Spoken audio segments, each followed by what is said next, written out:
Hi and welcome to the Stroke Warrior channel. In this video, I will share with you my stroke story. In the fall of 2014, I decided to start a small moving business. I bought a truck. It was a little bit old and rusty and required some upkeep. I spent countless hours under that truck trying to scrape off as much rust as I could and repainting it to make it more presentable to my customers. It was on one of those evenings while returning from work, driving on the highway. I was speaking to someone on the speakerphone when they noticed that my speech was slurred. They asked me if I had been drinking, and I told them I wasn't. I was just very tired from working. I thought nothing of it and proceeded to drive on the highway home. When I got home, I decided I would have a quick bowl of soup and sleep off the tiredness. I woke up the next morning not feeling much better than the night before.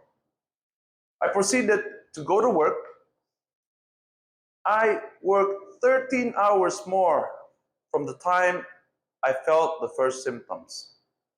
I thought perhaps I would just overwork, but I wanted to push through and get that truck on the road. My friend who was working with me at the time noticed that I was not moving properly and told me I needed to go to the hospital with him to have my symptoms checked out. We entered the emergency hospital not long after that. When the triage nurse checked my blood pressure, she told me it was 210 over 110, and I was in the throes of a stroke. They rushed me into the emergency ward where I lay on a gurney, and slowly my vision started to darken around the periphery, as if I was looking through a tube. I felt extremely tired and sleepy. Thoughts of all my problems ran through my mind. Then suddenly, a feeling of calm washed over my body, and all problems seemed to have solutions to them. Worst of all, I felt like a million pins and needles on one side of my body. Not long after that, I succumbed to the sleepiness and passed out. I woke up in the ICU. I felt really thirsty, and on top of me was a small table right in front of my chest with a small foam cup.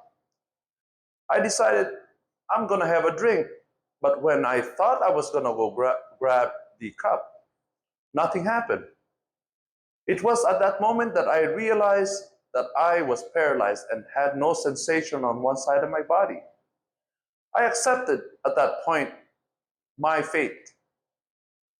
I tried to move those body parts, but nothing happened. I tried to find some hope. Soon after that, I was moved to a regular unit and sent to rehab immediately the next morning.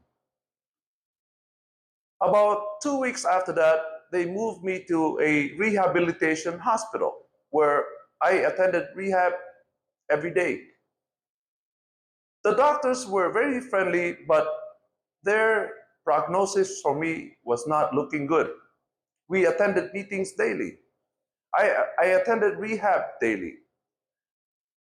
The only thing that I saw positive in that rehab hospital was the food was a lot better. One thing that I will not forget was the handful of medicine that they gave me to take every morning. They would give me a shot around my belly button. About 2 to 3 weeks after that, they discharged me and sent me home with a cane and best wishes. I sat in that basement for quite a while, feeling sorry for myself, feeling very depressed. I started to gain weight, and on one of my checkups, I was diagnosed with pre-diabetes. I thought perhaps this is the last straw. I have to do something about this. So I sat there and devised a strategy to rehab myself out of that basement. It began by trying to get up without the aid of a cane. I practiced that over and over until I could get it right. The next step was I needed to walk around the couch. So I used the back of the couch as a support and practiced walking back and forth. Soon after that, I started to dig into my knowledge of martial arts. I have extensive knowledge of martial arts and started to rehab and stretch my closed hand. I will go into this more detail in succeeding videos when I will show you the method I took to rehab my hand and my leg. Soon after that, I was able to leave my home and make it into a gym. I remember the first day. People were staring at this big man with a cane using a 2-pound weight. I had extensive training inside of a gym. I knew what was required to recover. All I needed was perseverance. The first thing I wanted to do was resume working as if nothing happened. This was one of the hardest things I had to do in my life, pretending that I did not have a disability. Soon after that, I started to gain strength and regain my symmetry. From that point on, I started lifting heavier and heavier weights, and my disabilities started to fade away. I'll be honest with you, it took almost 2 years. Within the first year, though, I was strong enough and had enough stamina to last a full day outside. So I started another business. I opened a restaurant where I'm filming today. I thought that this would give me a reason to live and would give me activity that would try to give me some semblance of a normal life. 10 years in, the restaurant is doing well and I'm doing well. I want to tell you, try to change your pessimism into optimism. You must act now. I will give you the tools and strategies that I use to rehabilitate my life.